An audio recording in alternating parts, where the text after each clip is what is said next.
فضل التسبيح والتحميد والتهليل والتكبير.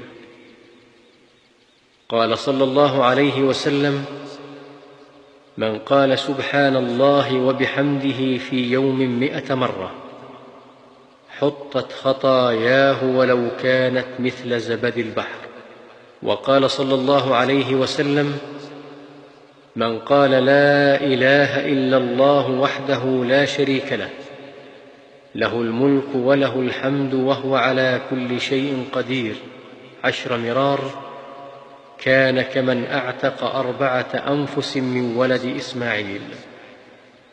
وقال صلى الله عليه وسلم: كلمتان خفيفتان على اللسان ثقيلتان في الميزان حبيبتان إلى الرحمن، سبحان الله وبحمده، سبحان الله العظيم.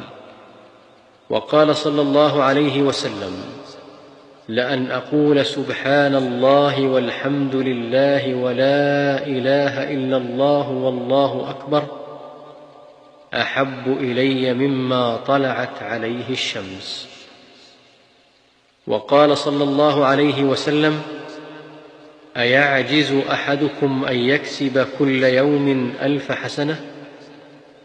فسأله سائل من جلسائه: كيف يكسب أحدنا 1000 حسنة؟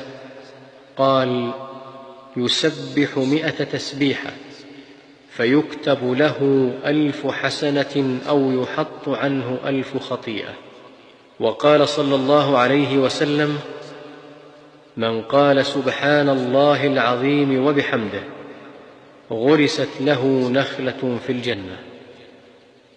وقال صلى الله عليه وسلم: يا عبد الله بن قيس، ألا أدلك على كنز من كنوز الجنة؟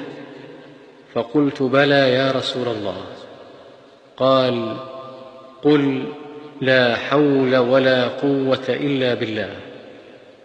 وقال صلى الله عليه وسلم: أحب الكلام إلى الله 4: سبحان الله والحمد لله ولا إله إلا الله والله أكبر، لا يضرك بأيهن بدأت.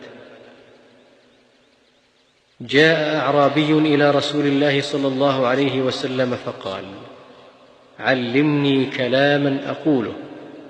قال: قل لا إله إلا الله وحده لا شريك له، الله أكبر كبيرا، والحمد لله كثيرا، سبحان الله رب العالمين، لا حول ولا قوة إلا بالله العزيز الحكيم.